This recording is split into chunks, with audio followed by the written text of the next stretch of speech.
Oh, that's a familiar tune by now to you all, I'm sure. Welcome back. We're back.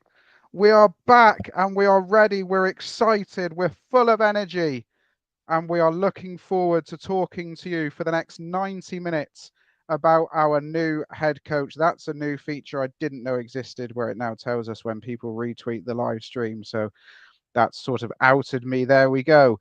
Welcome to a special live edition of the Green and White podcast brought to you by us here at Argyle Live. We will be with you for the next 90 minutes, and I can promise you it will be only 90 minutes. There will be no halftime oranges either. We will be swapping people out on 45. So, evening to Graham, to Aaron, to Nick, the Argyle analyst, and let's bring you the statement released by Plymouth Argyle around around an hour ago, in fact. Argyle are delighted to confirm the appointment of Tom Cleverley as the club's new head coach on a 3-year contract. Cleverley was most recently head coach of Sky Bet Championship side Watford, as we all know, who he led to a 14th place finish in his first full season in charge before departing the club in May. Well, I'm sure Watford fans watching know that's a common occurrence.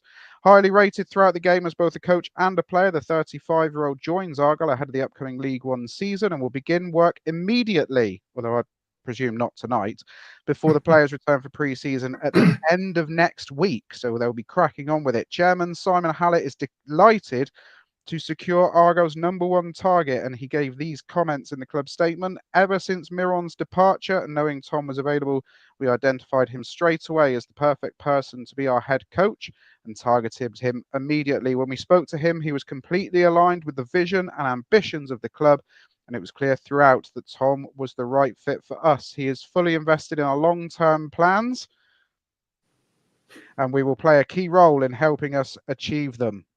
He is young, passionate, and did a great job at Watford. We are thrilled to bring him to Argyle and look forward to seeing the impact he has on his talented squad that is at his disposal. Chief Executive Andrew Parkinson added, "We were inundated with interest from prospective candidates, which shows just how exciting a project this is. But throughout the process, it was clear that Tom was the right person to take the club forward. He's been highly sought after, so we are really pleased we have been able to bring him to Argyle and look forward to seeing him build a squad and style of play that will see us challenging at the top end of League One this season. And further discussions surrounding the backroom staff are ongoing and will be announced in due course." Graham, we've done the sensible thing. We have appointed the obvious candidate. How good does that feel? It feels really good. Perhaps a surprise when we first heard, but the more you think about it, the more sensible appointment it was. I mean, it was quite interesting, and we were speaking just before. I think over 380,000 posts on Passotti about the manager's post, and I think there were 8 polls, and the most consistent feature was, I think, Tom Cleverley was either at the top or close to the top of each of those 8.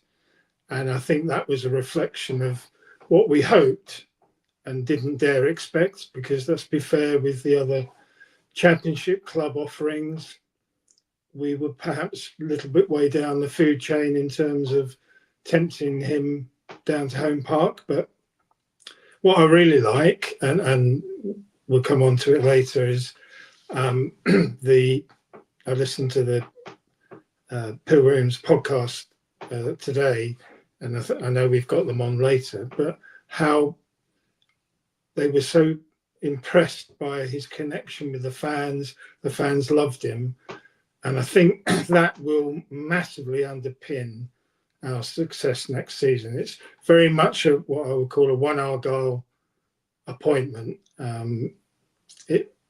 He seemed a complete contrast to Mueslich, of course, and seems very approachable, very likeable. The players like him, the fans loved him, and I'm really excited about the possibility of getting the one Argyle bandwagon rolling again, because when it does, it's an unstoppable force. Absolutely. And Nick, there have been all sorts of names thrown around over the last 2 and a bit, 3 weeks, many realistic, many not realistic. Simon Hallett says that Tom Cleverley was the number one target throughout the process. Was he your number one target throughout the process? I don't really have one, to be honest. You only sort of know most of the managers from afar. You don't. I try not to make too much of a judgment because otherwise you end up with egg on your face when someone comes in and doesn't do quite as well. To be honest, with the exception of one, I'll be honest, I didn't like the sound of Stephen Robinson, just style of football wise, not slight on St Mirren. Style of football wise, I didn't love Muslich's style. I'm very happy to be going back towards something that's more. I'm going to say palatable. I know people disagree, but that's my opinion. So otherwise, I was very happy with the names that are being circulated.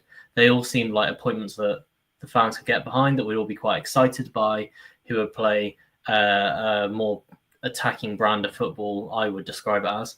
But, I was excited by Cleverley, yeah, and I have been. And I was excited by a number of the candidates. I'm glad that we've landed one. I'm glad that everyone's sort of happy on board as well, because that's obviously a key hurdle to clear. It's obviously the fourth appointment in 18 months, however long it is. It's nice to feel that sense of unity come back into the fan base again, because it has been, particularly at the back end of last season, you could see things starting to fracture a bit. You could see tension starting to boil up a bit. If maybe not in person, then definitely online. It's just nice for everyone to feel quite unified and everyone being behind the appointment. That's a lovely thing, really. To be fair, Aaron, as Nick says, the good vibes are certainly returning with this appointment, and you have to hand it to the Argyle board, as I alluded to with Graham, that we've gone out and done the most obvious and sensible thing here. We haven't overcomplicated this process. We've gone out and got the best candidate.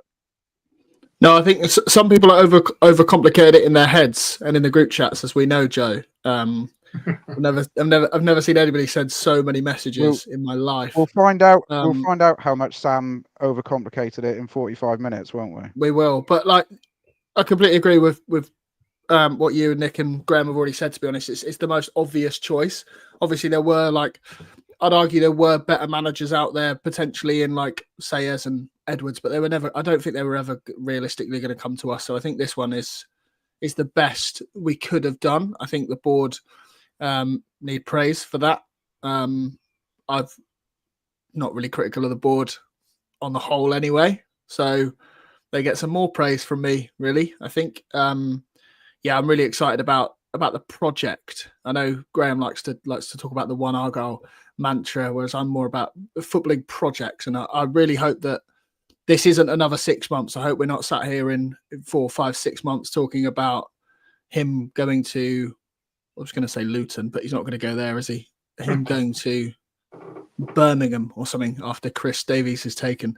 I'm really excited.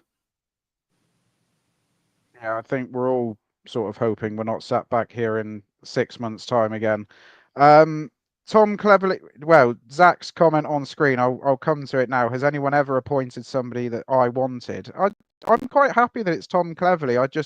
Nick talked about egg on the face for wanting somebody we didn't get. I have egg on my face for writing an article about somebody who seemingly was never even in contention. So more fool me. Graham, and to be fair to Tom Cleverley, Watford is not an easy job. The life expectancy as the Watford boss is very slim, very small.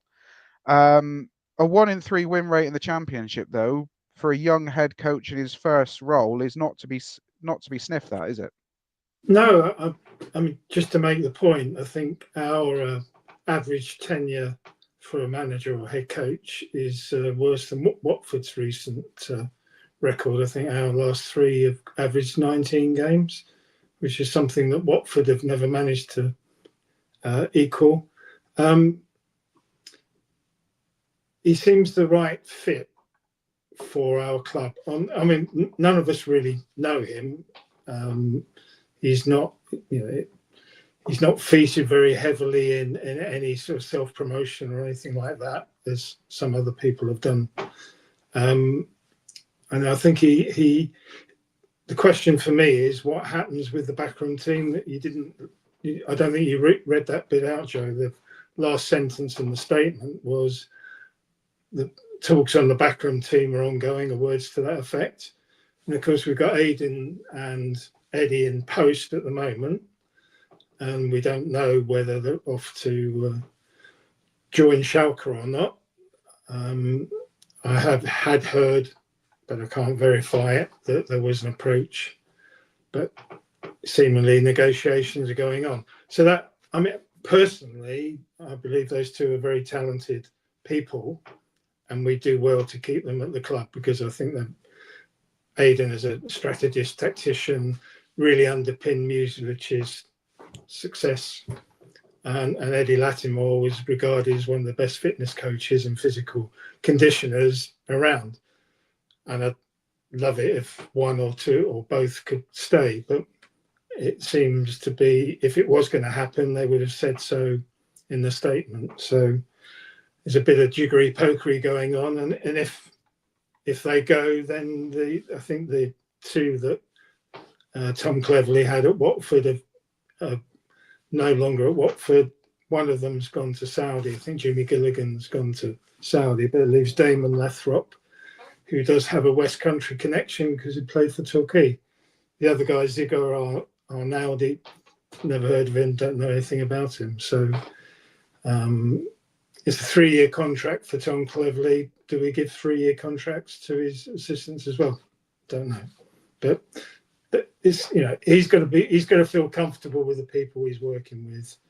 Don't forget he's got Nance and Joe, which gives him the core Argyle values as well. So we wait and see. But it's only a slight reservation. But if Aidan and Eddie go, well, good luck to them. But we'll see what the new guys are like and how they can gel the team.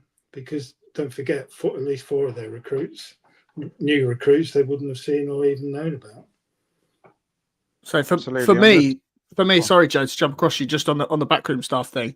I think after watching Foster and Rooney struggle for so long without the staff they want, I'm like, obviously I've never run a business of Argyle's size, and I'm sure they won't take my financial advice, but I would just be willing to just let them go. Don't even get compensation for them. Just let them go and get in the people that Clevs want. But I can see by Nick's expression there that he doesn't agree with that. But if you want to go, don't go. Just if you want to go, sorry, and just get in the people that Clevs does want. But I'm seeing some shaking heads here that don't agree with me.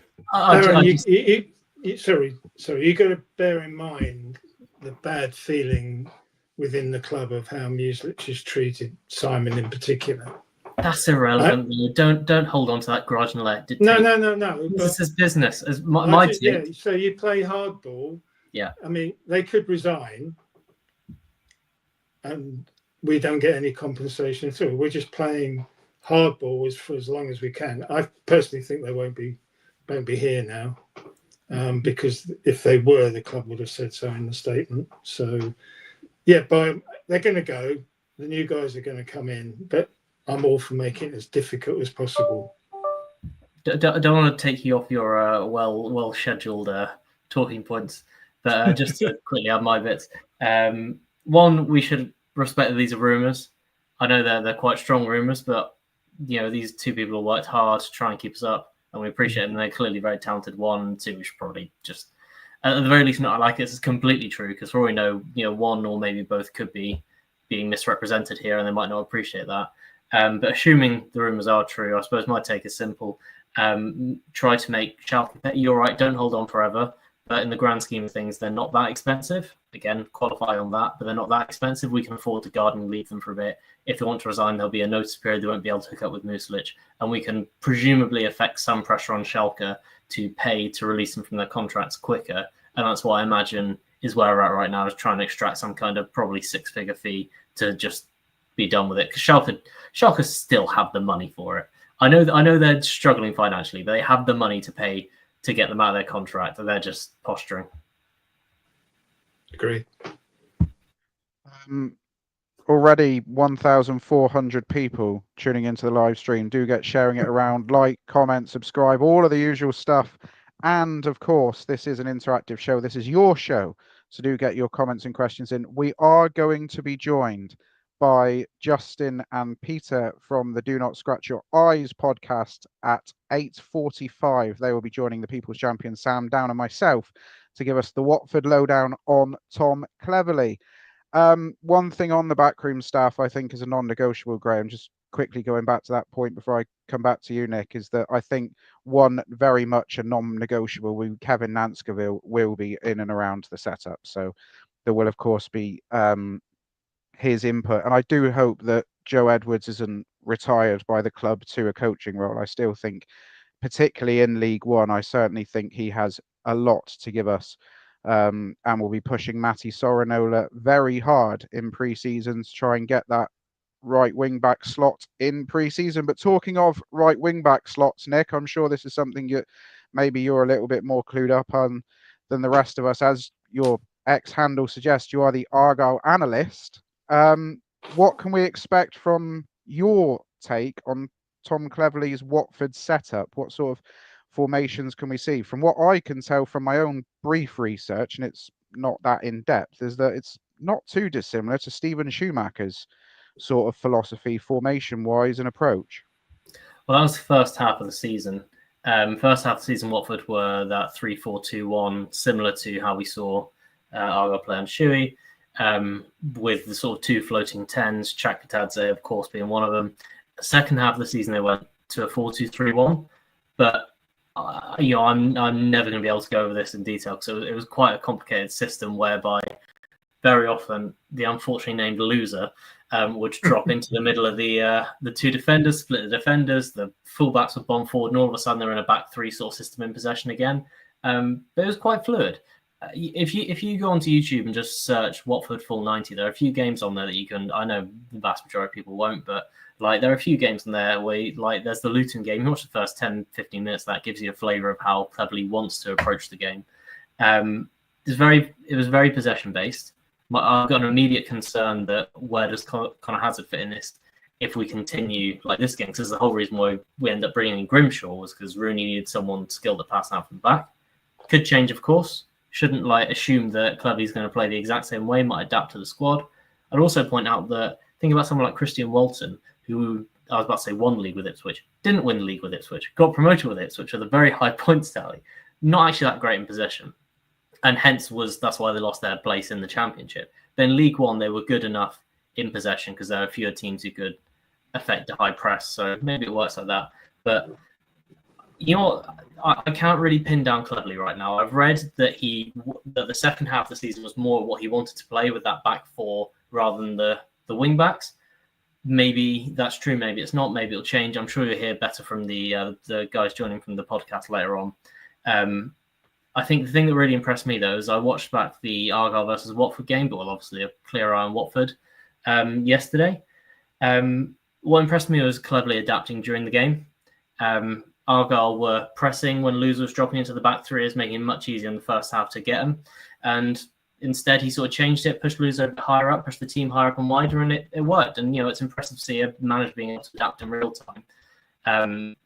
Which we haven't always had, particularly under potentially Rooney and Foster, who might have strolled in within game changes when their plan A wasn't working. But yeah, I'm still not 100% sure what we're going to look like when Cleverley puts a stamp down on the team formation wise. Though I'd gamble it would be possession based, built from the back and attack.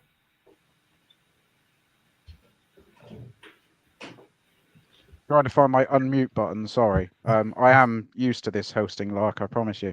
It all sounds very exciting, though, doesn't it? That we're going back to a style of football that perhaps we know a little bit better, and is certainly a lot more pleasing on the eye.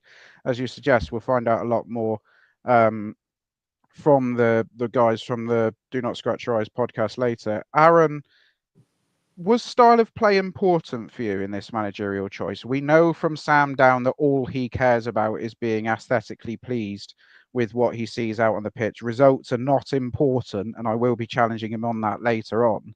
He just wants to be entertained. Was it a big thing for you that we got a manager in who wants to come in and play football, or did you just want the best guy and that's why we've got Tom Cleverley? Yeah, I suppose there were times under Muslic where it tested my patience a little bit in terms of style, but when you're getting results, you don't really care at the full-time whistle. You do for the 90 minutes, but when you get that win at the end, you sort of forget about that, and you sort of just if we go up as champions, I'm sure I'll get over it. But yeah, no, I think the days of pining over Steven Schumacher is obviously Sam's job, but somebody who plays similarly to that, I'm not going to say no to. But yeah, I think the switch that we've had in terms of like getting players into fit Rooney style and then having to like reshuffle and get players into fit Muslic style, and then we've signed players already over the summer to fit. Well, I assume to fit what Muslic wanted. What am I trying to say here? Good point. Words are not my strong point. I don't know why you invite me on these podcasts, Joe. Yeah, no, not really important to me, but more important to the squad and the players that we have. Because if we've signed 4 players who in this summer who then don't fit that system or that style or Clevs, as Watford fans call him, doesn't have a system for, then that would be pretty pointless, wouldn't it? So yeah, not really important to me, but I would prefer to be entertained for 500 quid a year than I would be to be bored but winning. Can I just ask Neil? I mean, you said about the possession-based game. There seemed to be a transition for many teams in the second half of the season of not playing out from the back, not the tippy-tappy to me to you across the 6-yard box. And one of Music's successes was actually making sure that every time we cleared the ball, it was in the opposition half when we played from there, because it gave us, we were less susceptible to the press. And just looking at teams, the long throws come back in, the longer balls come back in. So I do actually wonder whether there'll be a bit of a hybrid system, occasionally playing out from the back, but maybe not doing the 6 yard to me to you and then playing from there. And I just wondered whether Cleverley during the second half of the season adapted the way that some other managers did, because by the end of the season, virtually every manager, certainly at Home Park, had a long throw expert, and it was who could throw it the longest. And I mean, if you're recruiting, you're just going to pick out players who can throw the ball the longest, and then you're going to be up there playing the second ball, which is basically what Music's game was. It's a really, really valid point. I got, I suppose, 3 quick responses. One, a lot of like the possession-based teams,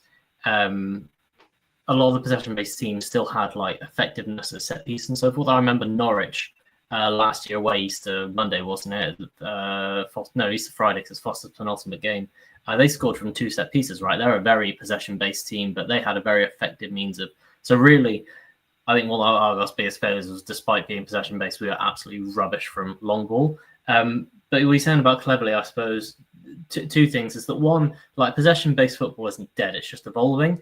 And I think really, what personally, from my perspective, what happened was a lot of managers were trying to imitate Pep, but weren't necessarily sure what. And even obviously Guardiola struggled this season, but like, a lot of managers were trying to imitate that style without necessarily understanding the wider context of what was changing. And basically, that high press approach clearly was very effective at exploiting teams that weren't as amazing at passing out from the back as they thought. So I think what we're seeing is a bit of evolution. You also got to remember the point of the passing out from the back is to make space and like draw people in. I think a lot of what was kind of forgotten was the point wasn't to retain possession. It was to generate the space and exploit it. And like you saw a lot with Rooney, right? We'd be trying to force it through these tight spaces when we'd actually made the space out wide, which then wouldn't use it.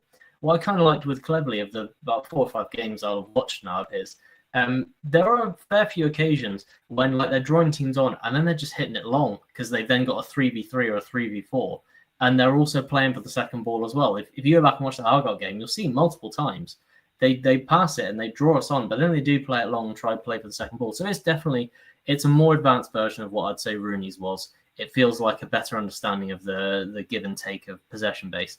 But equally, I do recommend watch the first 15 minutes of that full 90 of Watford versus Luton, and you'll see a number of mini heart attacks as they're trying to pass out from the back, way more than they need to. And one of my concerns, I think, is that Cleverley does need to balance it a bit more rather than just focusing too. Like, if football's evolving, you've got to evolve with it. You can't just stick with pure possession base. You need to have a backup plan. You're absolutely right.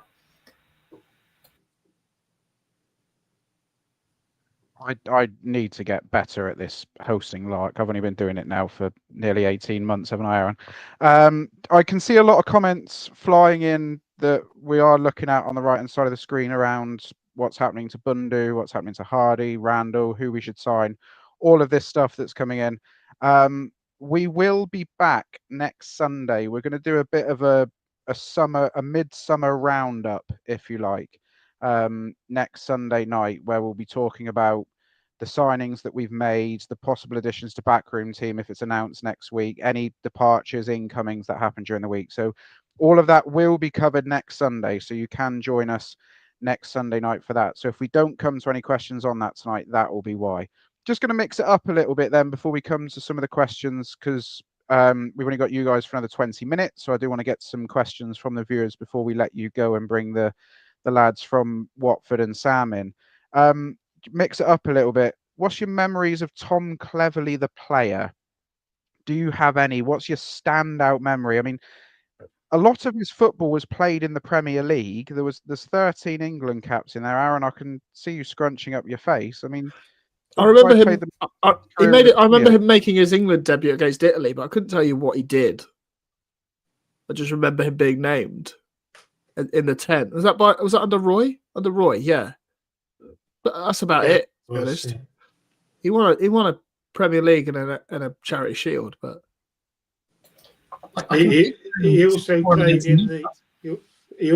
in the Great Britain Olympics team. Oh yeah. So you might remember that. I actually went to see them, so I should have known that. I went to see them. Marvin Sordell up top, and Ryan Giggs with Craig Bellamy. Mm. And I want to say David James, but I feel like that's wrong. I don't think it's David James. I thought it was a defender, but I don't know who. How many Olympians have we had feature for Argyle now then? This will be our second one after Ben Waine, I suppose. 3 if you count Neil Juicnett. Very good, yes. Of course, involved with the Canadian women's team at the Olympics. And John Herdman was involved in that setup as well, wasn't he? Who Sky Sports just happened to drop into the ocean yesterday afternoon that he was one of the rumoured candidates. Let's go into some of the questions then that we might or might not have had starred by Aaron. I'm just trying to see if there's any that are appropriate at the moment that I haven't already covered. Nick from PAFC Displays has got one here. Not sure if Nick would agree, but Muslich style had to be effective, and to a large extent you could argue it was. Now we should dominate games. Should Cleverley style suit us in League One, do we think, from what we saw? Because of course, let's not forget, Watford didn't beat us last season. Sorry, is that a question for me? Yeah. Well, it's just a general pointed question for all three of you. And Watford were one of a very short number of teams we actually got a clean sheet against. They beat us in the Carabao Cup. The weirdest debut I've ever seen, where Dan Grimshaw gives a goal away, passes out to no one, so it's man of the match. What we've got to remember, Graham, is we only really care about the FA Cup, don't we? We the League Cup sort of gets in the way of our early season preparation, so we'll just gloss over that for this talking point. They didn't beat us, and we kept the clean sheet against them.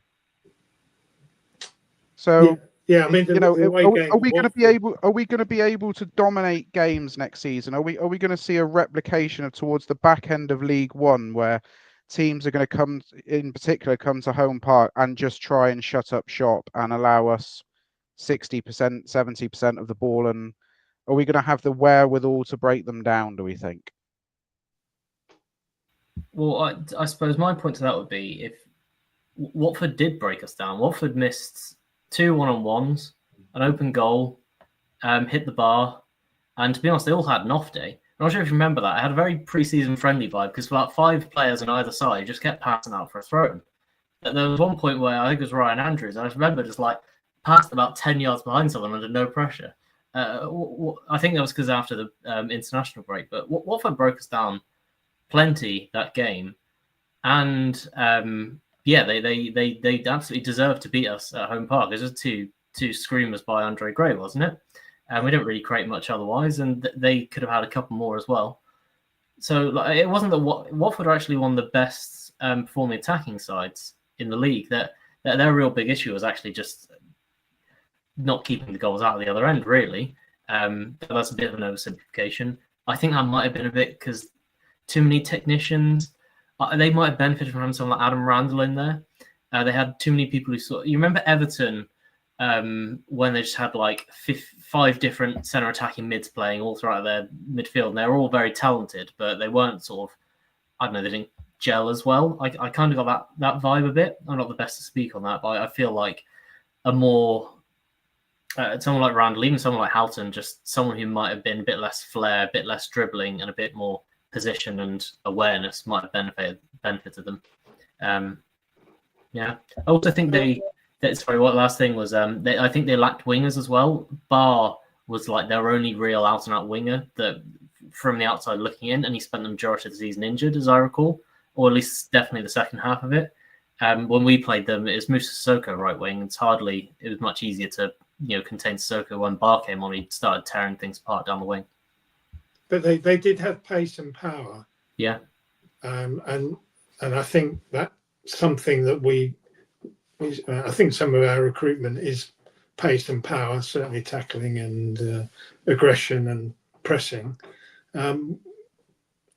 We obviously need somebody up top, the fulcrum, because I think if he plays with the one up top, we haven't got anybody that fulfills that role at the moment. So that's probably going to be a prime area for recruitment, I would have thought. It wasn't a target man as such, but it was what I call a link man, play it in and play it off. Nick, do you think the number one priority is that single man up top? Do you think that'll be his number one? Certainly, if we lose Hardy, because that's probably the only position where we're really lacking. Even if we don't lose Hardy, we've got Hardy. Well, funny enough, I saw Hardy. Hardy was a very effective 10, wasn't he? And he did rotate, but I disagree with the idea that Hardy was an effective 10 because he kind of wasn't playing as a 10 out of possession. He was tracking back. But in reality, when you go look at his goals, he just had sort of a free roll to run around. I think if you're facing teams that are sort of mass defense and you're playing Hardy in 10, you'd be very disappointed because he's not going to be, making the defense for it, splitting past. I don't know. I think so. Yeah, we're probably going to want to sign a couple of high quality attackers. We've certainly got the budget for it. Are we answering the original question, Joe, or did we just completely veer off topic? I'm used to the panel going off on multiple tangents, so I can't remember if we did answer the original question or not. It was all about whether or not we're going to be able to dominate games in League One and whether Cleverley's football will allow us to dominate games. I think so, yeah. But we need to see proof of it, really. Aaron, what do you want to see? This is a bit of a silly question, really, because it's the usual thing that comes up when a new manager comes in. What do you want to see from Tom Cleverley in these first couple of weeks before we actually get a game under our belt? And I presume that at some point next week, Argyle are going to actually tell us who we're playing in pre-season, and actually whether or not people should cancel their Ryanair flights to Innsbruck or not for the middle of July. I suspect that we probably won't be heading to Austria now. What do you want to see from Cleverley in that first couple of weeks? From his sound bites, from his actions, what are you looking for? I think he has to do the obvious and call us Argyle and not Plymouth. People get very angry about that. I'm not really sure why. I used to, then I realised it doesn't really matter, does it? Like, Plymouth is the name of our club, so he can call us Plymouth if he wants. That's how we knew when Muslich had turned, when he went from, and Whittaker as well, from his press release where after, you can tell he didn't write it because he called us Plymouth and not Argyle. No, I just think need to carry on the way we're going. 4 in already. The transfer window opens again soon, doesn't it? I don't know. Just see Monday, I think. Yeah, that's incredibly pointless. It even shutting, isn't it?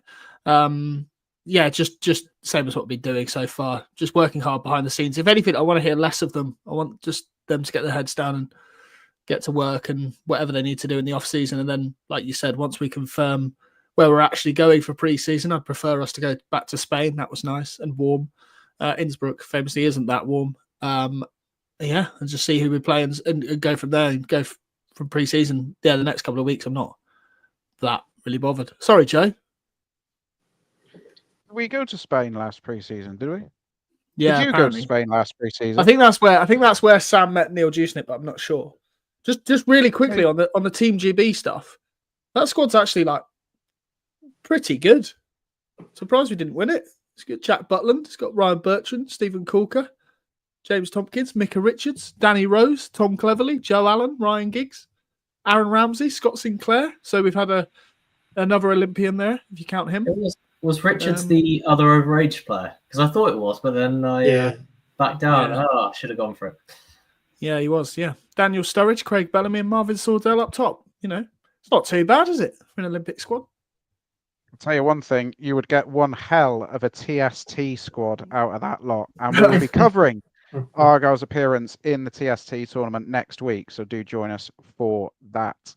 I can see backstage that the guys from the Do Not Scratch Your Eyes podcast are eagerly awaiting their Argyle Life debut. So we will come to them in due course, and they will give us the full lowdown. It's not a debut. Tom It's not a Cleverley. debut, Joe. They've been on before for one of our Watford previews.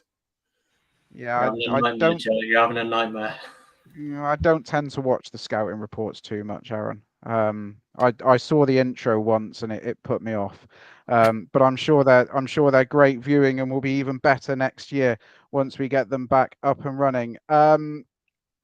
Looking ahead then, Graham, the next few weeks are obviously going to be busy. Simon Hallett, and well, the club alluded to it in the statement. Tom Cleverley starts work immediately. The players are back in training the end of next week for pre-season. Thrown straight into the job, isn't he?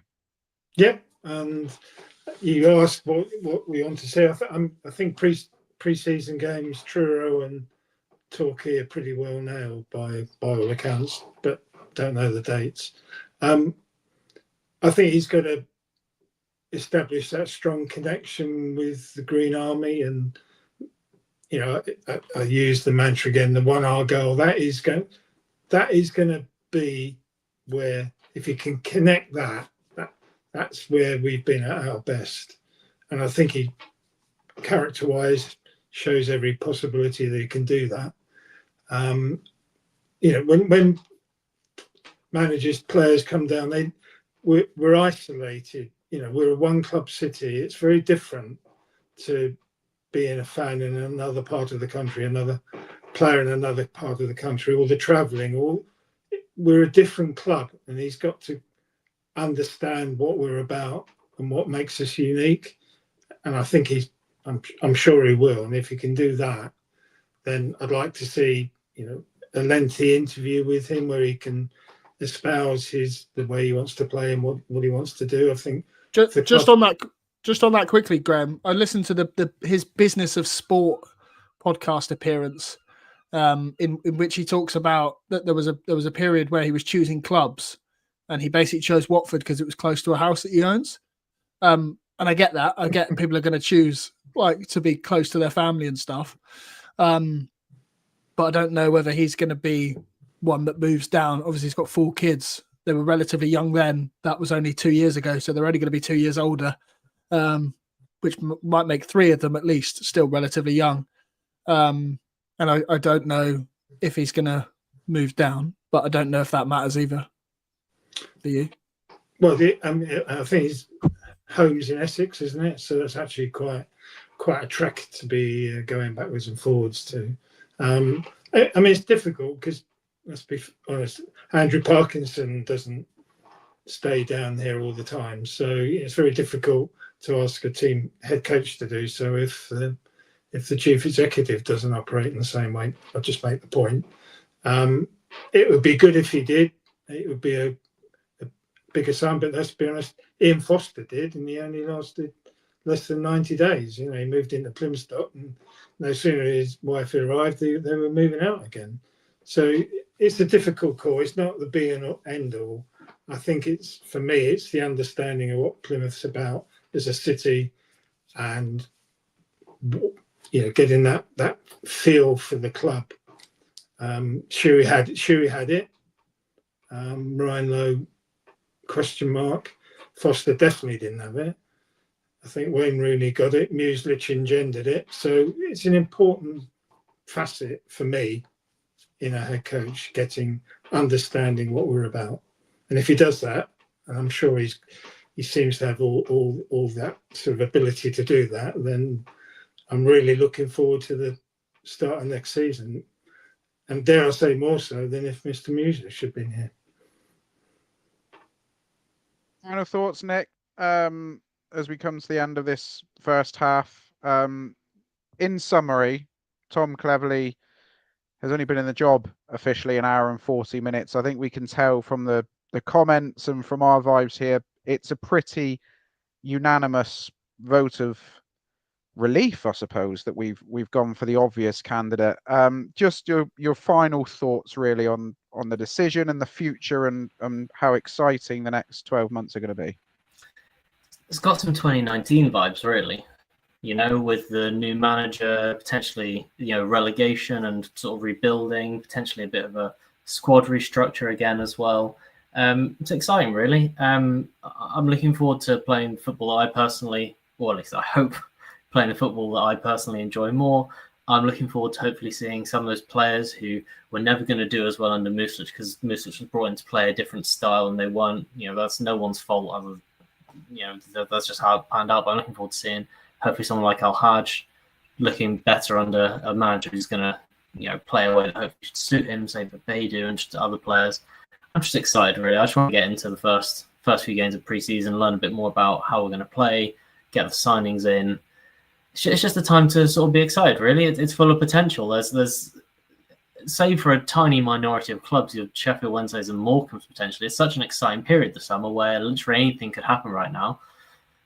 Focus on the positives right now, and hopefully the club will deliver on them. Hopefully we're not headed for like a Huddersfield season where it's all going to go up in flames. So yeah, just follow it, led of course by your choice for Argyle manager. I'm just very excited, to be honest. I am never going to live the Michael Duff campaigning down, am I? Aaron, any final thoughts from yourself? No, Nick's covered it there. I'm excited to see what happens to Al-Hajj. I'm still a few question marks over Beatty, but give him time, clean slate, go again next season under a new manager who hopefully will find a better way to use him, and hopefully he finds his feet after playing 80 odd games or whatever it was in the Swedish league or wherever he came from. Can't remember. It was a long time ago we signed him.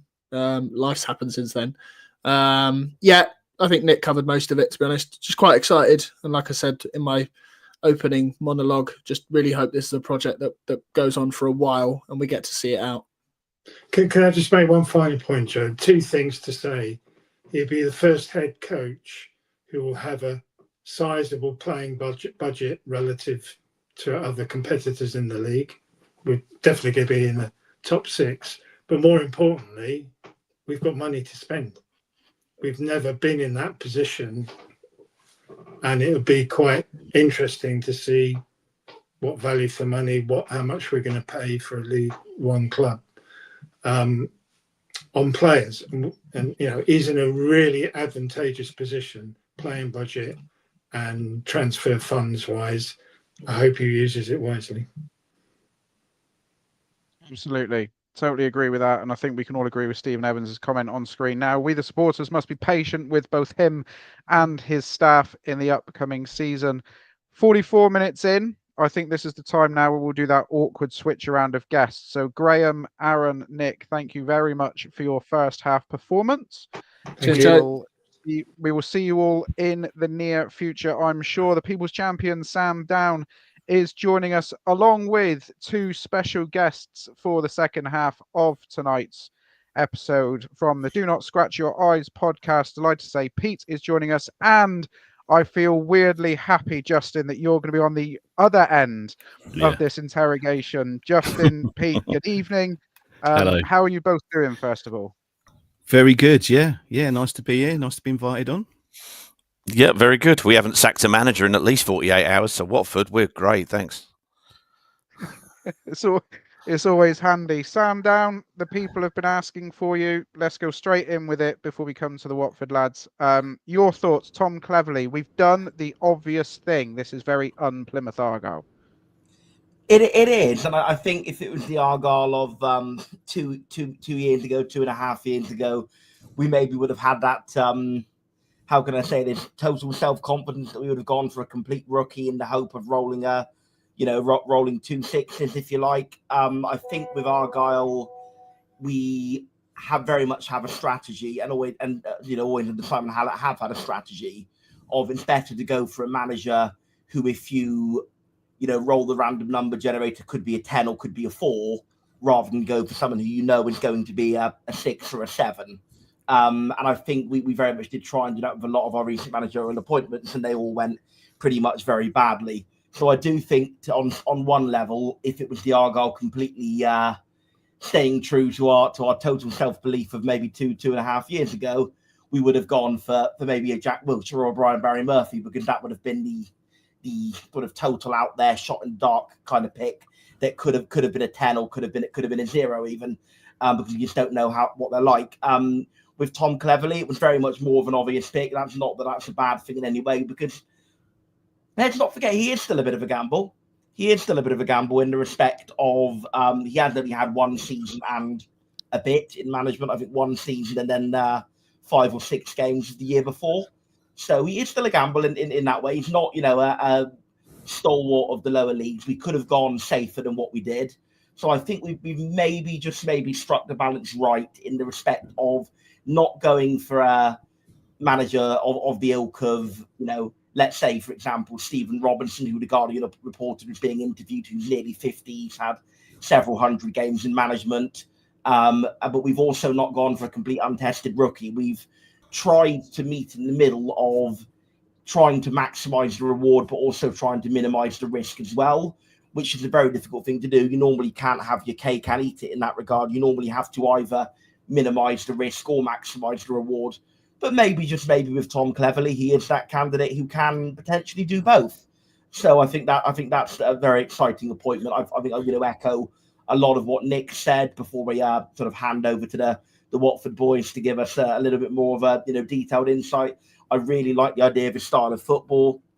And as much as I didn't want Muslic to be poached, as much as he did win me over, and he did prove he was a very good coach, I think the fact we've appointed a manager of Cleverley's calibre proves it could well be a blessing in disguise that Muslic left, because obviously not only have we got a manager who could very well be just as good, but furthermore, we have got a manager who is going to play to, quote unquote, the Argyle way, who is going to try and entertain as well as win games, who is going to build up from the back and have that way of playing that isn't just that hoofball and the physical competition, who is going to have that more emphasis on the technical minded players around the club. So I'm very pleased about all of that, really.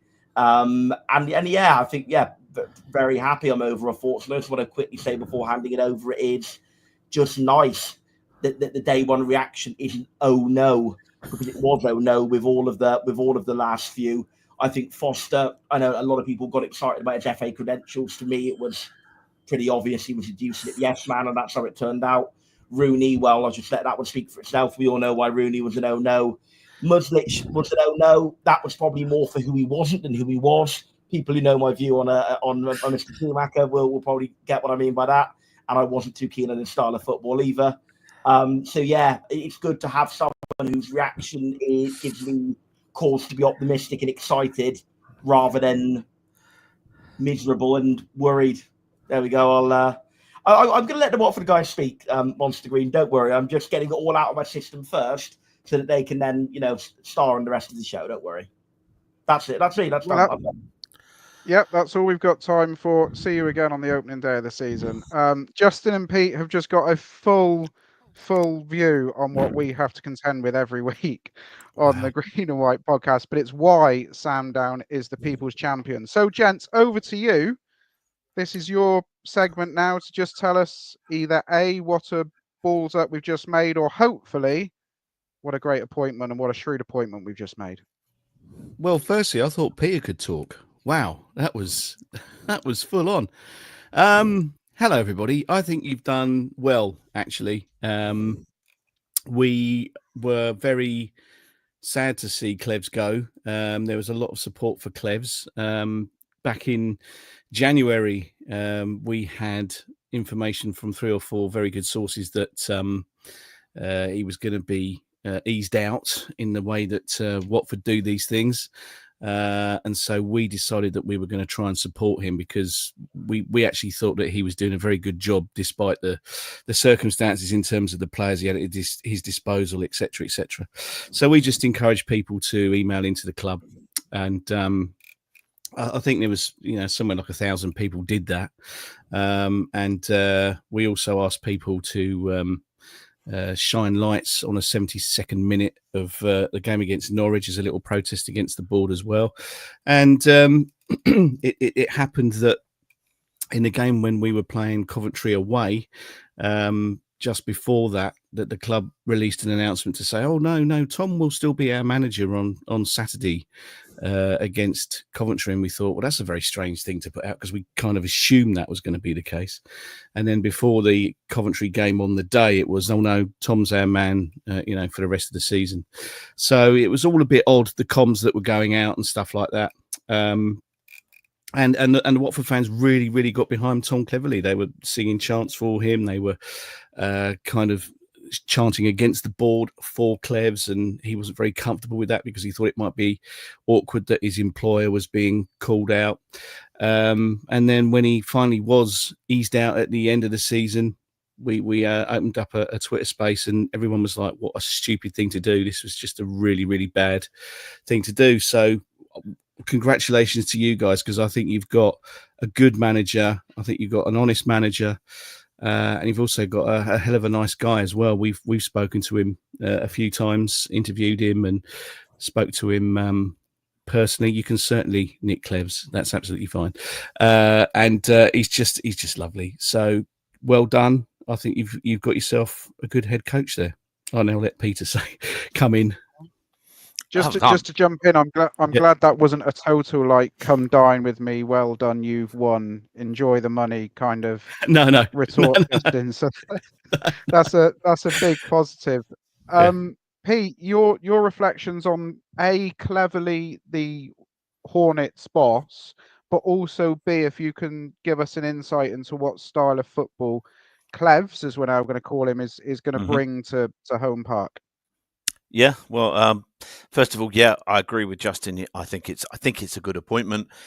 It wasn't the smoothest of seasons because Watford is a batshit crazy club, as you probably all suspect, and he made a fairly good fist out of what was a really iffy squad that he had. It was a season that was split into two, really, because if you look at the stats from New Year on, we finished 24th.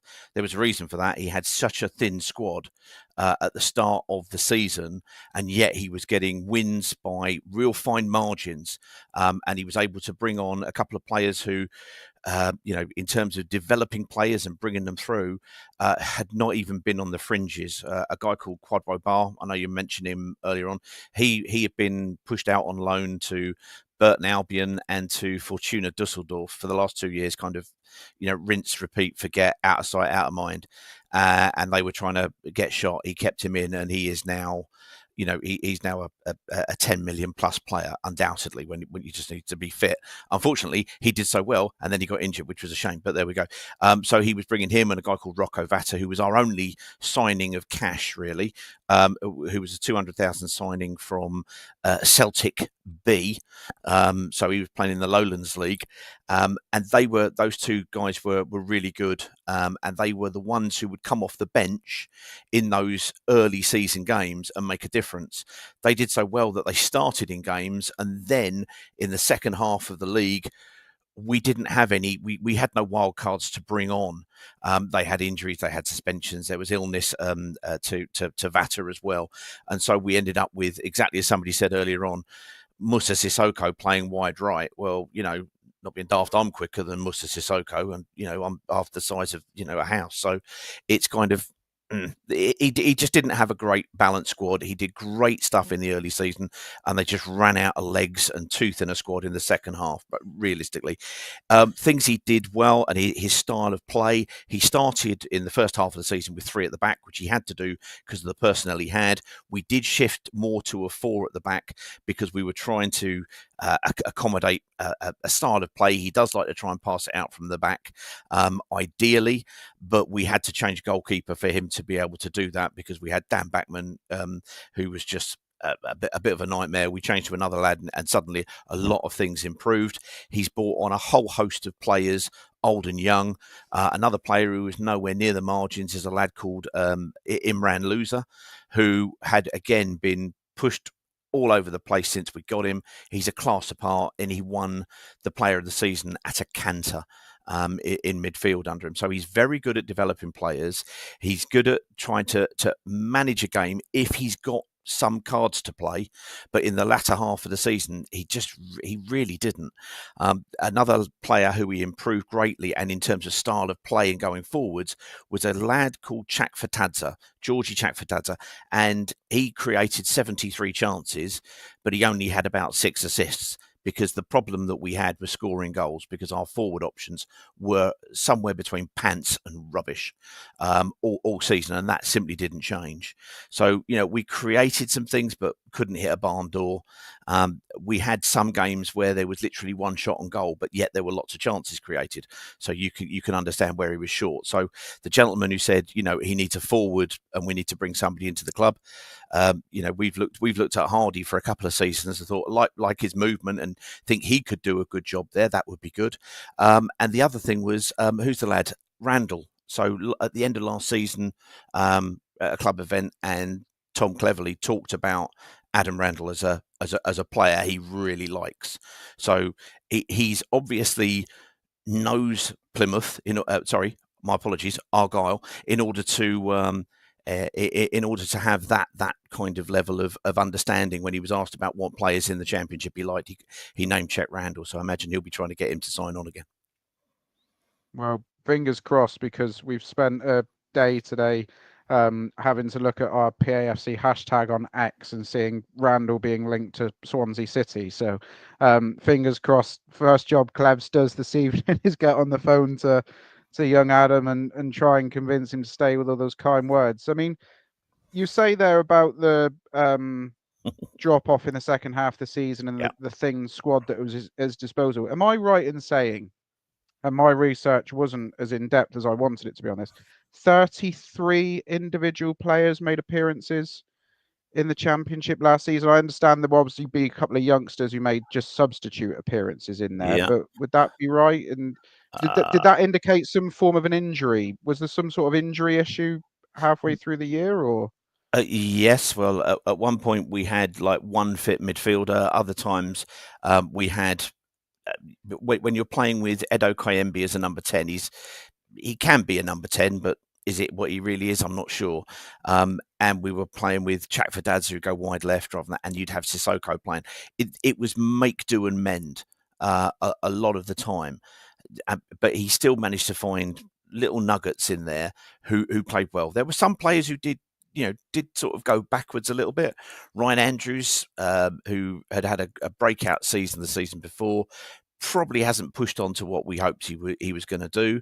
I won't even bother talking about the forward line, because other than young Doumbia, who came in at from about February onwards, because we had literally 2 forwards at the entire club, and one of those was, well, one, it was Bio, which is bad enough. Secondly, he was then suspended for 3 games, which is probably an improvement for Bio, in fairness. Doumbia did well, but he's a 19-year-old Malian who's trying to kind of there's enough he's trying to get to grips with the language, the culture, suddenly playing with his back to goal, because he was never doing that. He came on and embarrassed him. If we'd have had a decent forward worth his salt, it would have been an interesting season, definitely. But yeah, he had to play a number of players, but some of those were going down into the depths of the squad, which wasn't very good, because we'd gone down. This would be the smallest violin in the world time, obviously. But having come out of the Prem, because the fall off of the parachute money, we've had to really curtail the wage bill, and we were down at around something like 16-17 million, which for us was halving the budget. Well, he basically had a higher finish with one more point than the previous year on twice the budget, and he managed to do that. The reason why the club looked at it oddly is because the owner, Cleves, was never really his appointment. He'd been taken a level of disinterest, so to speak, and left it to the chairman to do. But they historically might kind of have a disagreement, and no, I'll put my bloke in for a bit now. So he kind of ended up on that with such a low wage bill in comparison to what he had, bearing in mind how much other players are taking up on it. Only 4 players in that entire squad cost cash. So, it was very, very, very small indeed when you look at it and consider the actual spend on it. I think Loser was about 8 million. Chak Fatadze was about 2 million. It was very, very small in terms of substantial transfer fees paid out. So, hearing that you're going to have, I imagine, a kind of top 6 budget, which I think was mentioned earlier on, that would be pretty reasonable. It's all excellent to hear, isn't it, Sam? I'll come back to you in a minute, but we'll try and eke out as much as we can off Justin and Pete tonight, trying and ingrain our Cleverley knowledge. Justin, this was obviously Clev's first job in management, and I don't imagine he was faultless through his time at Vicarage Road, despite being such a good bloke and all that came with that. What are the key things he needs to take away from Vicarage Road to now come into Home Park, a job that is going to have a fair level of expectation this season on finishing, as mentioned, in the top 6, even the top 2?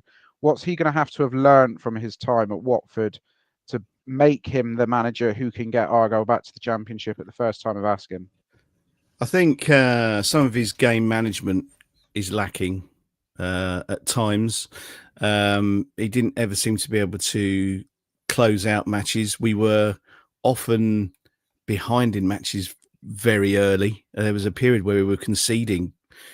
I think it was about 5 games in a row where we conceded in the first 5 minutes, wasn't it, Peter? Something like that. Yeah. And some of his substitutions sometimes were a bit sus. You're in a game and you're maybe winning 1-0 or 2-0, and he'll make substitutions that are defensive, and some of his frustrating substitutions is something he needs to iron out of his management. But if you look at the record, we had a home record for 11 months where we weren't beaten at home under him, which is massively impressive. I think we're only a couple away from actually beating our previous record, and unfortunately we fell down.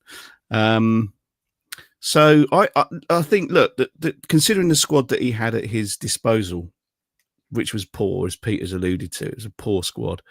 And I certainly had us to go down at the beginning of last season. I thought, there's no way we're going to do well here. We only just managed to scrape staying up the season before by 6 points or something. I thought, there's no investment in this squad. We're bringing back the likes of Sissoko.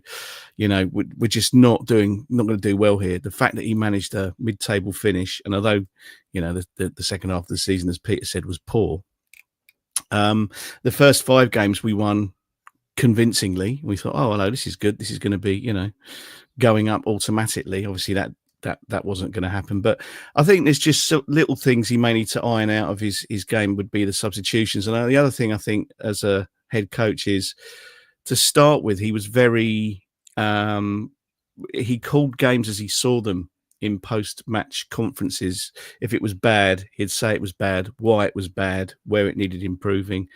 Second half of the season, after his little scare that he might be out of a job, that tended to change a bit, and it wasn't quite as honest and straightforward in the scrape how the other half live. I know. He does need to perhaps be a little bit more honest and straightforward in his post matches. But listen, we were all really, I'm telling you now, there was love for this guy as a head coach that there probably hasn't been for other coaches under the Pozzo regime. Maybe Grazia. But we were all fully behind Cleves, and we were all absolutely gutted when he got sacked. So, I think that probably says it all. Absolutely. Obviously, there's every chance in the League Cup first round we might draw each other, and there can be a lovely reunion. That happened last season, didn't it? We played you last season. It did. Why can't lightning strike twice? We do have a bit of a history, Sam, don't we? And often playing similar sorts of teams in first rounds of cup competitions. I mean, Sam, after listening to that first lot of Watford reaction on Tom Cleverley, has that made you feel even more comfortable with the choice by David Fox, Stuart Webber, Simon Hallett, and Andrew Parkinson? Yeah, absolutely. Thank you, Justin and Pete, for the great answers. I think, Pete, you gave me a good run for my money with longest monologue, but it was all fantastic listening. It was all very good insight, and thank you for it. It does make me more excited for sure. My follow-up question to you would be something you said, Pete, I'd like to pick up on a little bit about maybe the weaknesses of Cleverley and where he's learning, where he can improve as a coach. Now, you said he wanted to go forward at the back in his best approach, and first half of the season, they were 3-4-3, and then you shifted to 4 at the back when, maybe when players came back from injury, when he brought the players in. But that was also kind of the time your form fell off a cliff, wasn't it? So I suppose my question to you would be, do you think that he's just inherently less good at coaching a back 4, or is it other incidental factors, maybe worrying about his job, maybe that pressure permeated through the team? So was it the fact that he suits the 4 at the back less? Was it the fact that actually, he could suit a 4 at the back, but there were other factors, or maybe a bit of both? A lot of things happened in the January. Yeah, he'd switched to the 4 around kind of December time, something along those lines. But the one thing that Justin alluded to was the fact that we were linked with a manager called Pachetta. He was linked with being chucked out of the then sacked then. So there was a lot that was happening. There's a deeper malaise, if you will, within any Watford-based culture, which is if you fire your manager repeatedly every 3 months, guess what the players do? They just have to all they have to do is outlast the manager, and then they can carry on doing sod all should they wish to. And we know of, I know of 2 and 1 extremely well-paid players who basically had responded to Clev saying, "Well, why should I listen to you? You'll be gone in 2 weeks," and that was in January. So there's a longer malaise, and if you look at Watford results over a 10-year period, and hey, you're Argyle fans, why wouldn't you want to look at Watford results over a 10-year period? You'll get to January and it just falls away constantly, and it's cultural. So he's got to deal with that. He's got to deal with the fact that he's got a batshit owner who's dealing. But yes, the change was fundamentally down to yes, his preference as to how to play, which he likes to play a 4-2-3-1, and it was to try to accommodate the 3 players that I really mentioned. We hadn't got a forward really to speak of, but we got a second line in that 4-2-3-1 of Rocco Vata, Kwadwo Bar, and Chak Fatadza. And that's bloody good for the Championship. That's more than good for the Championship. And therefore, he was trying to accommodate them in that particular formation. What we previously played was a 3-4-2-1 or a 3-4-3, depending on which way you'd like to play it. We didn't really play wingers. We played Chak Fatadza and AN Other in behind the forward, and then we get kind of a little bit of a width elsewhere, which worked really well. It wasn't the greatest to watch, but it got us over the line in those particular games. But we didn't really have enough robust or dominant enough centre-backs to be able to play 4 at the back. We made that change. We had a few injuries during that time, and we certainly improved our ability to play out from the back as a 4. But we just kind of we just dried up front. We still kind of conceded the same number of goals. We just basically stopped scoring them at the other end as those 2 injuries occurred. That meant that we were really pretty single-threaded. And as for Georgie Chak Fatadza, he was simply knackered after a Euros playing for Georgia, who, as you'll remember, ran all day. He did that again, and then he kind of finally got dropped for about the last 4 games simply because I think he just run out of legs and was a bit injured and a bit knackered. And so we just weren't really kind of getting those 2-1 game, kind of wins turned into either 2-1 the other way or 1-0. So no, I think he was unfortunate. I think it was unfortunate when Justin talks about game management, because if you haven't got the players on the bench, if your squad isn't enough, who are you replacing them with? What are you going to do? There was one strange one at Portsmouth where we went a man down and he took off, and we were a goal down, and he took off Rocco Vata, who was doing all right, and brought on a defender. So it looked like he was trying to defend a 1-0 defeat, which did seem odd, I grant you that. That notwithstanding, he just didn't have enough options. With a better budget if for the league that you're going to be in, I think he's going to be he's somebody who's always said he wants to dominate the football, he wants to press high, and he wants to move the ball with purpose. And I think you'll struggle to find many supporters anywhere who go, oh, I quite like the sound of that. I think most people would take that all day and twice on Sunday. So no, I think he's good. I think he's a victim of circumstances and the fact that, as I say, we are the exploding clown's car of football on occasions. Yeah, I think at Watford, Manager of the Month isn't an award; it's a job title. Is the thing that absolutely is. No, it's not. It's a long service medal, is what that is. That's fine. Well, yeah, it's good to hear you say that, Pete. Honestly, it is, because I think the worry I kind of had was that maybe he was almost a bit too much of an ideologue. He's got to play 4 at the back, and actually it worked less well than 3-4-3. But I think with the answer you've given, maybe that's not the case, and he really was just a victim of circumstance, and that gives me much more encouragement that if he does try and implement a 4 at the back at Argyle, that's really encouraging.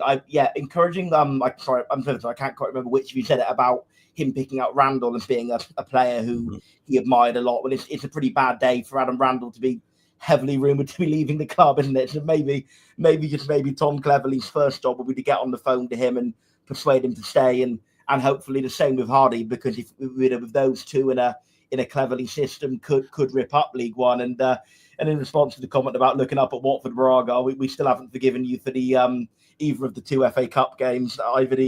I'm not old enough to remember the semi-final, but I can certainly remember the quarter-final.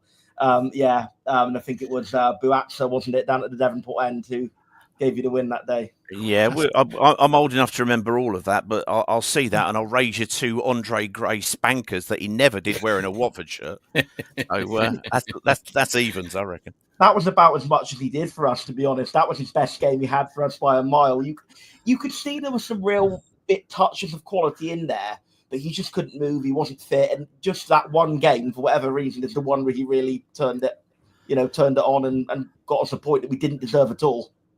Yeah, I'm not going to criticise anyone's fitness. That's a glass house I'm not prepared to throw a stone in. I should probably follow suit. It was more than he did for us in the time he was with us. £18 million we paid for him, and he was on a hell of a wage. And yeah, he's gone down as one of our worst ever signings, Andre Gray. So that hurt, that one. That was very painful. I can remember your pain, Justin, when I came on your TalkSport show just a matter of days after that, and had to try and play that one down a little bit. Yes, thank you. One question, you're welcome. One question that is a recurring theme, shall I say, through our comment section tonight is around Tom's backroom staff. And obviously at the moment it's a delicate situation at Argyle because we still have Miron Muslic's backroom staff officially contracted to the club. There's whispers going around that maybe Schalke have made an approach for their services. We don't know whether that's actually true. We don't know whether they're going to be hanging around, whether Tom needs to have a conversation with them, whether or not things are tying up with Schalke or something else. They might have different opportunities, but as mentioned by Nick in the first half of the show, it's something we have to be deeply respectful of because both guys officially are contracted to Plymouth Argyle, so they're still in the job. But just in terms of Tom's backroom staff, did they all follow him out the door? If our 2 members of staff from Muslic's team are leaving, are they all available to follow suit down to Home Park? Because we know that Damon Lathrope has obviously got connections in this area with his time at Plainmoor and Torquay. Yeah, I think they did have a bit of a clear out, didn't they, Peter? So Damon has gone. Who else was on his backroom staff, though? I mean, Robbo went a while ago, didn't he? Paul Robinson. Yeah, but because we went an entire season without firing a manager, needless to say, the owner had to have the methadone of firing assistant managers, once every 2 weeks just to get over it. So yeah, we went through about 4 assistant managers. So yeah, Tom's got a plethora to choose from. Damon Lathrope would be the number one to go and pick in from. Did great work at the academy. Did fantastic work whilst he was at the academy, also with the women's team. For some people, they'll think that's small beer, but he did a fantastic job there. Jumped across and has done excellent work. And as you say, he's got local connections, having had, I think it was 2 stints at Torquay, but I'm sure you'll just have to forgive him for that. Anybody else? There was a guy called Zigor Andrade, but he left as well. But he was just brought in, I think, on the basis that he was Spanish, and the owner wanted a Spaniard involved, literally twice. Another one went Paul Robinson. I doubt it, because he's kind of based up in the Midlands, and I think it was getting to Watford was a problem for him. So I imagine that you'll probably see Damon Lathrope. But the thing with Tom is that he is so well connected within the game, and he is so genuinely well, liked and considered. You'll have no shortage of options from his time knocking around the upper echelons of the game, coming in to help. But I would suggest that having spoken to him a number of times, Damon Lathrope would be a great name an addition to have in to assist him.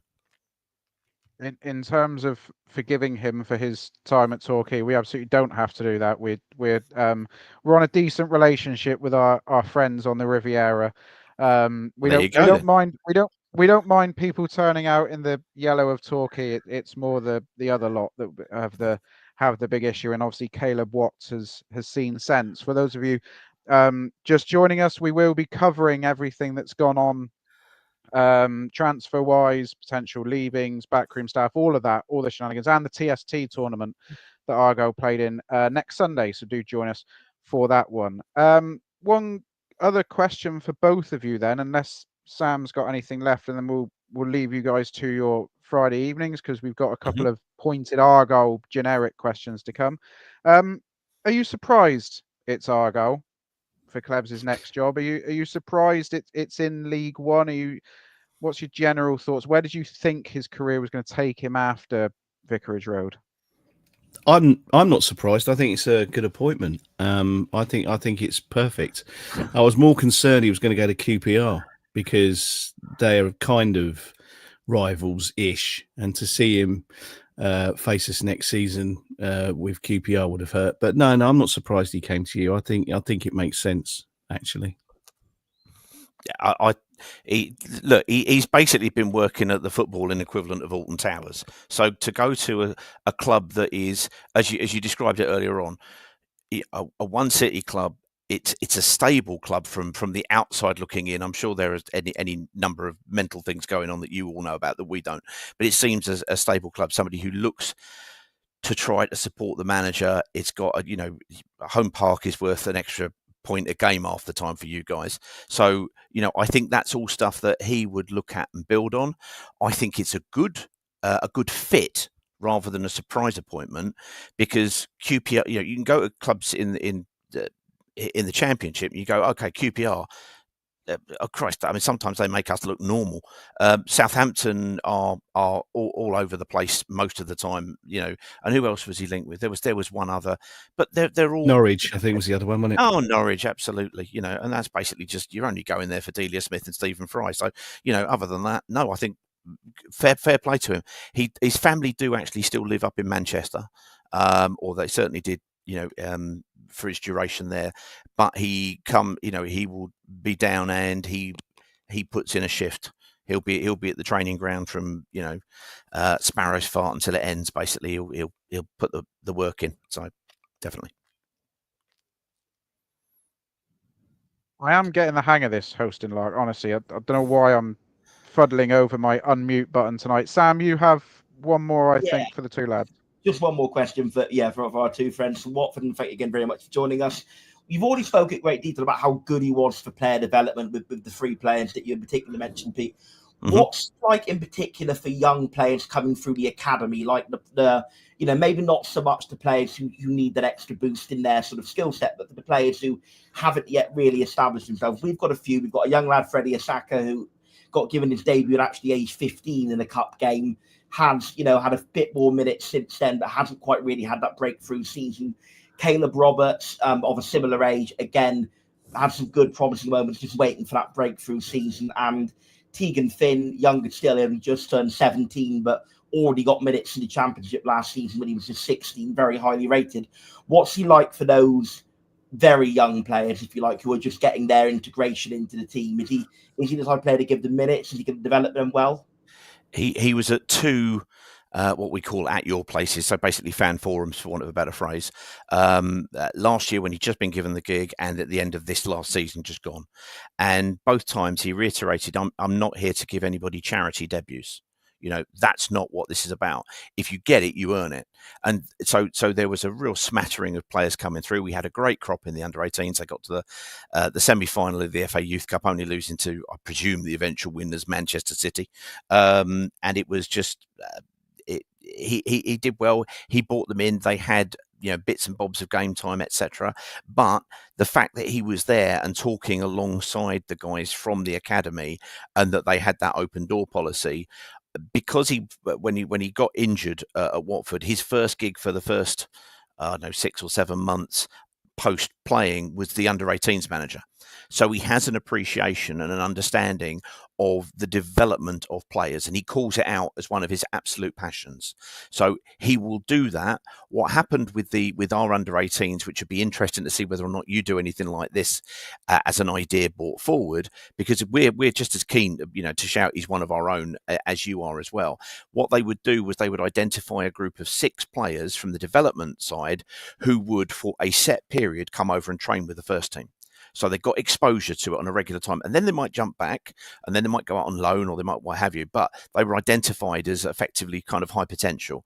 But in the meantime, when they went out, somebody else might come across. We also had a lot of times where, a lot of youngsters on the bench. We would have liked to have seen him use them more towards the end of the season, but you know what the championship's like when you're sitting there in mid-table and you're thinking, we had a dreadful second half of the season. We were still within knock-ins in the last 3 to 4 games maybe of stumbling into the playoffs, because absolutely nobody was prepared to actually kind of dominate the league up, higher up. So he couldn't just throw them in just for the sake of it, but there was enough that got the chance. He'd be committed to it, and I think that idea of that high performance squad coming in and working with the first team is a real good one. The youth team and the youth development guys couldn't speak highly enough of him as a manager. That makes total sense, guys, and I'm just glad you guys are both so happy with him, so happy for him. And I'm sure, like you said earlier, I'm sure you'll be wishing us well this season. And been an absolute pleasure to have you on. I don't know if Joe, I think you said that was all your questions. I don't know if you have any more from the starred comments at all. No, I think we've covered the majority of them, because the majority of them coming through were all about backroom staff. And the tongue-in-cheek question is there anybody in the Watford squad that will do a job in League One that might be suited to Clev's football? Preferably not Musa Sissoko, because I imagine he's on an astronomical wage. But please take him. Please take him. Someone take him. That's a good question. That's a very good question. I can't think of anyone off the top. Take him. Just take Sissoko or Vacuum Bio, please. Although he's gone back to Udinese. No, I can't think of anyone. Can you, Peter? There's probably a number of players who could potentially do that. Some that immediately fly would be Jack Greaves, who went and spent the entire season up with Ross County in Scotland, who's a really good bustling little kind of forward come midfielder, who, if he didn't get a chance, I think that would be good. And that would I mean, there's a whole number. You could say people like James Morris, who falls in that sort of not going to be a starter, but he's a really good contingency squad player. And I think they're looking at him going out on loan probably to Leyton Orient at the moment. So he might be one, because he's just so, he's a Swiss Army knife of a player. So there's a number of players. I do apologise. I was veering towards the Fanta and Nachos question in the chat there, which was obviously, Clevs is a big fan of both, clearly. Yeah, that's a Miron Muslic thing, that, unfortunately. So we won't be mentioning the old Fanta and Nachos thing around here too often. Just before you go, just to give you a little update from Chris Errington, the Plymouth Live journalist, who in his story breaking the news tonight, going back to the backroom staff question, did include in his article, Plymouth Live understands that Cleverley will bring in his own backroom staff to Argyle, with Adin Osman Basic and Eddie Lattimore set to depart. They were both brought in to Home Park by Muslic earlier this year. Set piece coach Hubert Auer, has also come to the end of his short-term contract with the club. So I think potentially then this time next week we may well be discussing Damon Lathrope's return to Devon as part of Clevs' backroom team. So that's certainly something that we will keep an eye on. Gents, Justin, Pete, thank you very much for joining us over the last 40 minutes or so. It's been really great to get your insight. I know you did a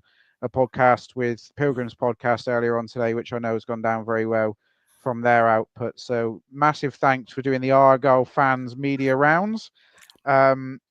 Wish you all the best for the season. Hopefully you manage to find a manager who's going to last more than 12 months. I can't imagine that.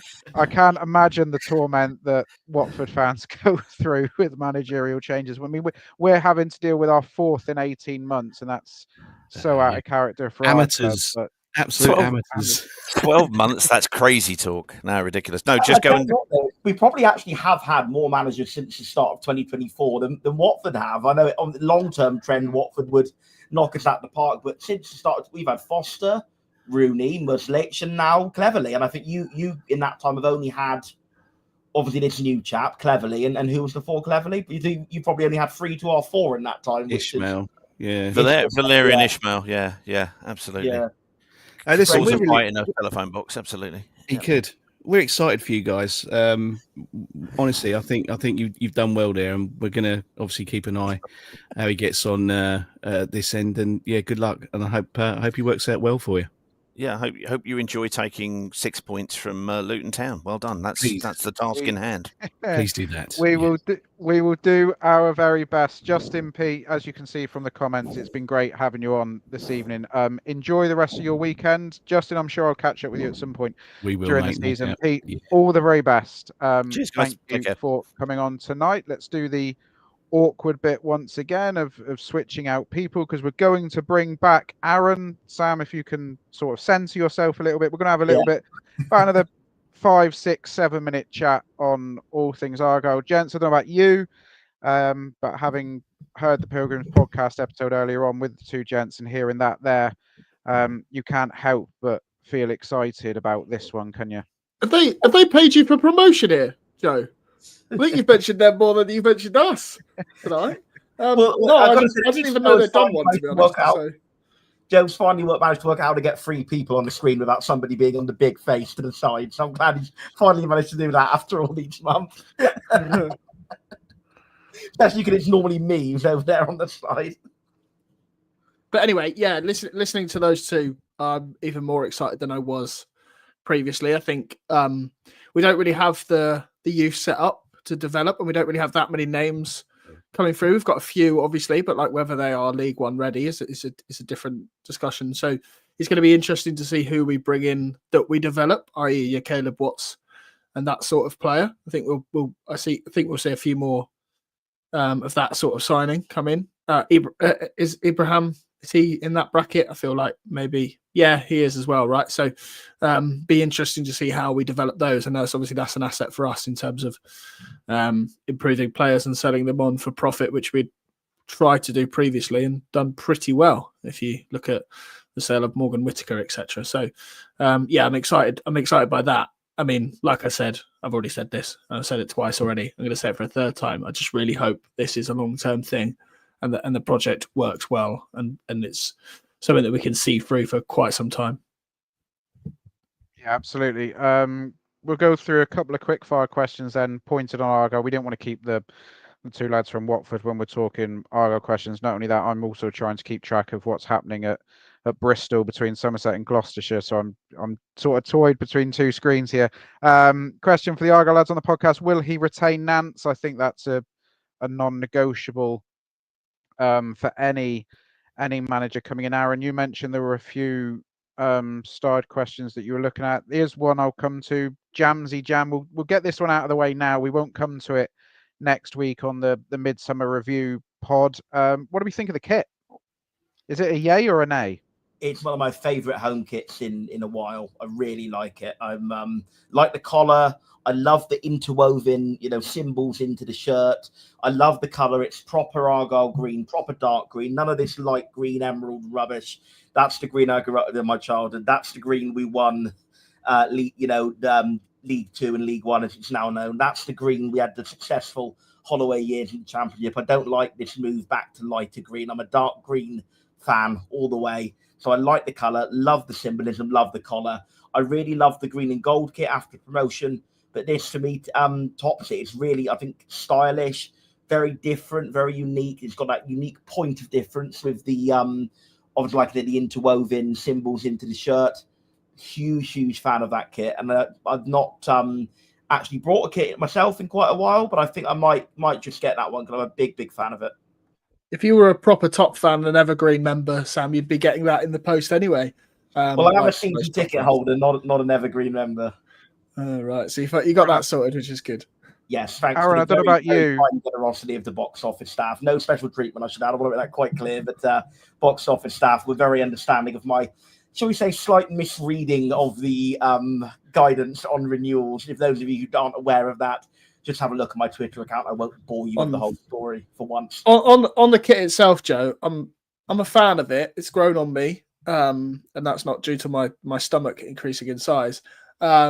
It's and I get this Argyle Green debate, and we could have a whole podcast about it that lasts like 3-4 hours, I'm sure, depending on who you ask. I've sort of just resigned to the fact that we should just own green. It'd be a bit difficult to get Argyle Green on because of the time zones. Exactly. Yeah, true. But like just let's just own green. Nobody else does it in the Football League. Let's just own every shade of it because nobody will ever agree on what official Argyle Green is anyway. I don't think this new kit is Argyle Green because I'm more of the Real Betis light green persuasion, but because I think that's just a nicer colour than the darker racing green. Nice green. And the racing green era reminds me of like moving into that racing green era reminds me more of the administration period and that circular badge. So I am actually a lighter green man. But yeah, I mean, who really cares? Much as it's associated with the awful administration season, my all-time favourite kit is the green, like shades going down that you'd have a darker green and a lighter green. I think people called it the mowed lawn kit, but I was a very big fan of that kit. The Adidas one. Exactly, the Adidas. It had the circular badge. I get it. I get why people don't like it because it has the connotations. But as a standalone aesthetic kit, with the interweaving of the two shades of green and the logo and the style of it and everything, I absolutely loved that kit. I think also people's idea of what Argyle Green is depends on whether it's a green and black kit or a green and white kit, because obviously that will change the tone of green. Even if they're the same tone, visually they'll look different. I did not expect tonight's episode to descend in tones of green, but as the comment on screen shows from LR1507, the J2O logo on the women's kit, whilst it's great to have Beacon Electrical back as a sponsor and the history that comes to that, it looks class with the J2O logo, I have to say. It does look good. One thing that did come through obviously tonight was the amount of Watford fans in the comments saying about how good it is, how happy they are to see Cleverley's got himself what looks, on the basis of it anyway, to be a decent job. Still a load of questions coming in about player movement and what type of players we should sign and who's going, who's coming. As I say, that will be next week. We are going to plan an episode next week, which I will be hosting, I think. Not sure yet who will be joining me, but we will have an assembled cast as always. Is there any AOBs, gents? Obviously, do we need to touch on the Hardy and Randall stuff, or are we saving that for next Monday? We're gonna do that next week until if and when there's anything official to. Exactly. I think Hardy will absolutely be categorically out the door. I think all the not only the local whispers but also the national media reports are very much indicating that.